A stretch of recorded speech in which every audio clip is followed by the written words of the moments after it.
Hello साथियों, आज हम पढ़ेंगे भारतीय साक्षरता नियम 2023 और भारतीय साक्षरता नियम 1872 दोनों को लेकर के चल रहे हैं। भारतीय साक्षरता नियम 2023 में धारा 6 और उसमें 1872 साक्षरता नियम में धारा 8 में ही वर्णित है हेतु तैयारी पूर्व का या पश्चात का आचरण। इसमें 3 पॉइंट हैं और एक पॉइंट के 2 भाग हैं। हेतु हो गया एक पॉइंट, दूसरा तैयारी और आचरण। आचरण मतलब अपराध के पूर्व का और आचरण मतलब अपराध के पश्चात का। तो साथियों, हेतु का मतलब होता है किसी व्यक्ति को कार्य करने के लिए प्रेरित करना। अपराध करने वाले का कोई ना कोई हित होता है और जो भी अपराध करता है उसका कुछ ना कुछ हित जरूर होता है। तैयारी उस कार्य को करने की पूर्णता की दिशा में एक कदम, अपराध करने के पूर्व प्रयत्न अथवा तैयारी। आचरण ऐसी स्थितियां जिनमें कोई कार्य किया गया जो कि अपराध के पहले का है, अपराध के बाद का है। अपराध उस व्यक्ति द्वारा किया गया है। तो जिन साथियों ने अभी तक हमारा चैनल सब्सक्राइब नहीं किया है तो सबसे पहले हमारे चैनल को सब्सक्राइब कर लें और बेल आइकन बटन दबाना ना भूलें। वीडियो को लास्ट तक जरूर देखें। वीडियो को आप लास्ट तक देखेंगे आपको पूरी तरीके से समझ में आ जाएगा। अगर वीडियो आप अधूरा छोड़ेंगे तो कहीं ना कहीं आपको कुछ चीज़ें नहीं समझ में आएंगी और छूट जाएंगी।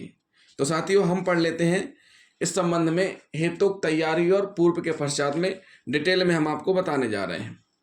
हेतु की उपस्थिति या अभाव और तैयारी अवसर पूर्वतन तैयारी आदि सुसंगत है, क्योंकि वे न केवल आपराधिक मनस्थिति अर्थात दुराशय को प्रदर्शित करते हैं बल्कि अपराध किए जाने के तत्व भी प्रदान करते हैं।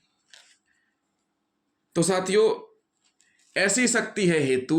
हेतु क्या है? हेतु एक ऐसी शक्ति है जो किसी कार्य को करने के लिए मजबूर करती है, मतलब उसको वह कार्य करने के लिए मजबूर कर देगी। कैसे? देखिए, एक नशीले पदार्थों का सेवन करने वाला व्यक्ति है, उसको आदत है, उसको डेली इंजेक्शन या कुछ ऐसा ड्रग्स चाहिए जिसके लिए उसके पास 2-4-500 रुपए होने चाहिए। अब उस हैबिट इतना हैबिचुअल हो चुका है उस आदत के लिए कि वह 2-4-500 रुपए के लिए चोरी भी करेगा, घर का सामान भी बेचेगा और किसी से छीना झपटी भी कर सकता है। तो हेतु क्या कर रही है? उसको मजबूर करती है ऐसा कार्य करने के लिए। हेतु उसके इरादों को इतना प्रभावित कर देती है कि वह विवश सा हो जाता है। हेतु स्वयं कोई अपराध नहीं है, मतलब समझिए, जो हेतु है उसको इतना विवश कर देती है कि वह मजबूर हो जाता है अपराध करने के लिए, उसके बिन रह ही नहीं सकता है वो। लेकिन हेतु स्वयं कोई अपराध नहीं है, चाहे कितना भी दोषात्मक क्यों ना हो, कितना भी बुरा दोषात्मक क्यों ना हो उसके मन में आशय आ जाए, लेकिन जब तक वह अपराध यानी वह कार्य ना कर दे तब तक वह अपराध नहीं है। हेतु स्वयं कोई अपराध नहीं है, चाहे कितना भी दोषात्मक क्यों ना हो, परंतु एक बार अपराध हो जाने पर हेतु का साक्ष्य बहुत महत्वपूर्ण हो जाता है। हेतु का साक्ष्य क्या हो जाता है? बहुत ही महत्वपूर्ण हो जाता है। हेतु का साक्ष्य कार्य तथा कार्य करने वाले व्यक्ति के का संबंध को दर्शाता है। हेतु क्या दर्शाता है? हेतु का साक्ष्य कार्य तथा कार्य करने वाले व्यक्ति का संबंध दर्शाता है, मतलब उसका हित क्या था उस कार्य करने के लिए, क्यों किया उसने कार्य, इस संबंध को दर्शाता है। हेतु का पता लगाना कठिन होता है, हेतु का पता लगाना बहुत कठिन होता है, लेकिन कुछ घटकों में पता लगाया जा सकता है। जैसे किसी को धमकी दी थी उसने, फिर मर्डर हुआ। किसी को बोला था कि हम देख लेंगे, किसी से कहा सुनी हो गई थी, उसका अपहरण हो गया। या किसी की पहले मुकदमेबाजी थी, पूर्व की शत्रुता थी, धन का लालच, किसी की क्षति का भय, दबाव, ये सारी की सारी चीजें हैं जिनके आधार पर हेतु का अनुमान लगाया जा सकता है। धन की इच्छा आपराधिक आर्थिक अपराधों का हेतु है।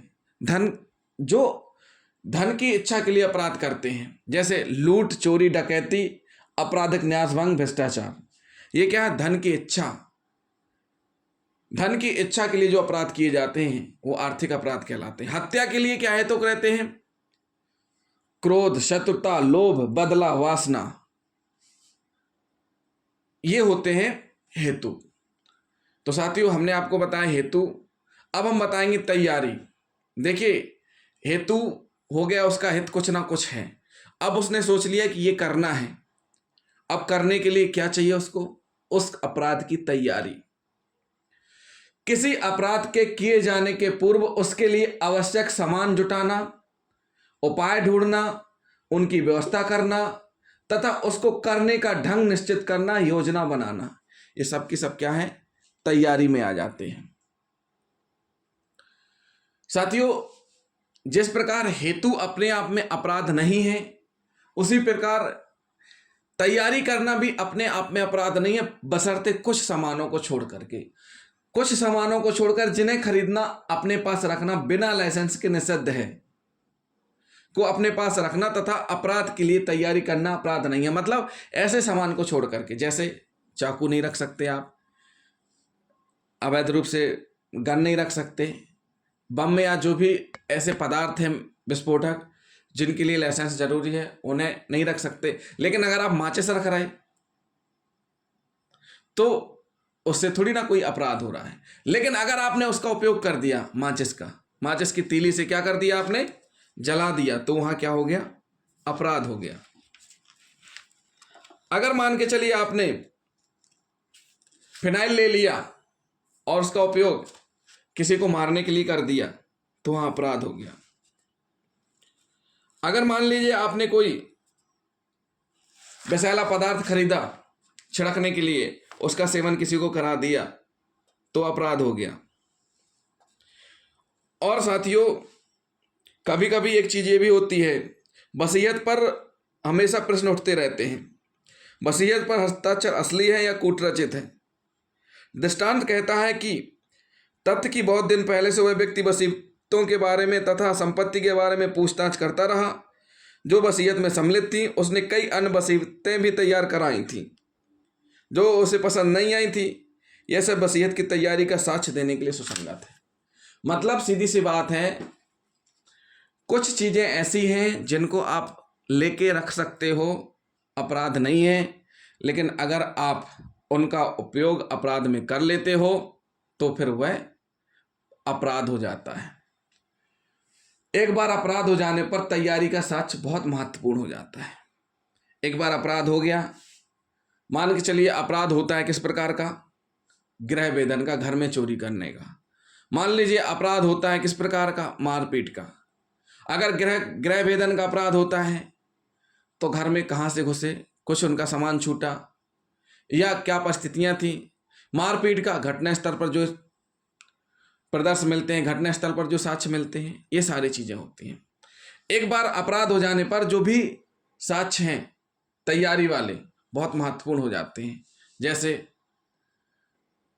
कोई दरवाजा काटने के लिए कटर मशीन लाना, उसके बाद गैस सिलेंडर का उपयोग करना, टॉर्च लाना, बैग लेना, ये सारे के सारे सामान जिनका उपयोग करते हैं वो अगर मिलते हैं तो उनकी एक चेन बन जाती है जो कि साक्ष्य के रूप में बहुत ही महत्वपूर्ण योगदान निभाते हैं। तो तैयारी को साथियों 4 प्रकार से बताया गया है। कैसी तैयारी? अपराध कारित करने के लिए तैयारी। कैसी तैयारी की जाती है? अपराध करना है उसके लिए तैयारी, मतलब सामान एकत्रित करना। फिर अपराध छुपाने के लिए तैयारी। अभी आपने साथियों कुछ दिन पहले सुना और देखा होगा न्यूज में कि एक महिला ने अपने ही सगे बेटे की हत्या की और उसको कार में लेकर के कहीं जा रही थी, फिर वो पकड़ी गई। यानी अपराध छुपाने की तैयारी कर रही थी वो।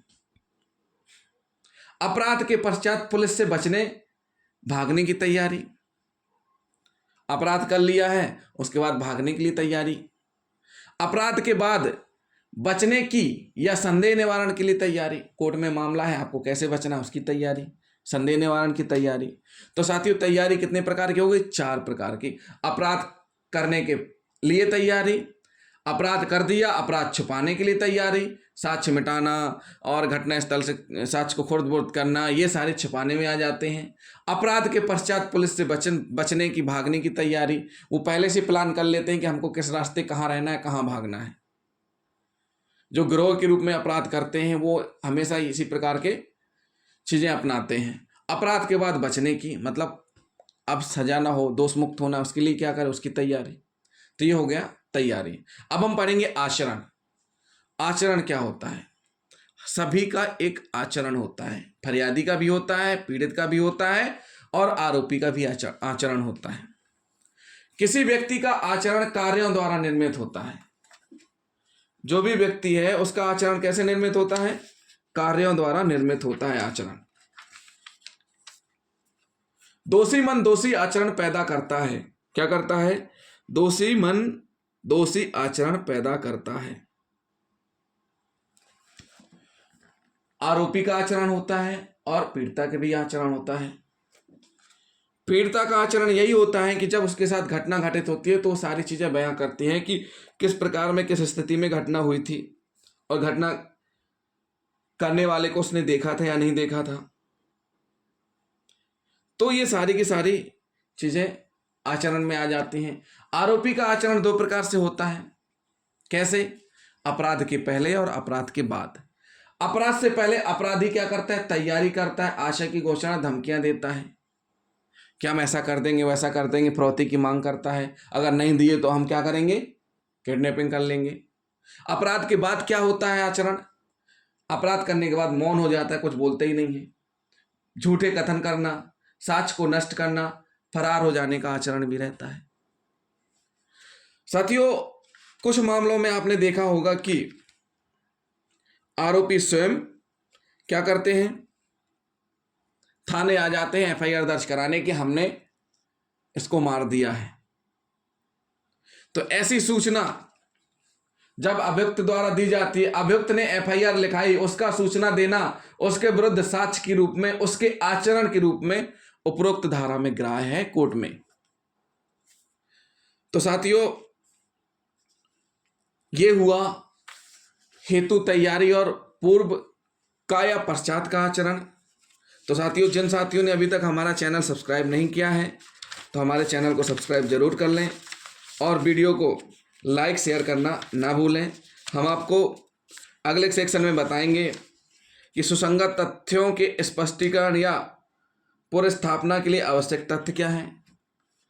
तो हमारे साथियों, चैनल को सब्सक्राइब करना ना भूलें। थैंक यू दोस्तों।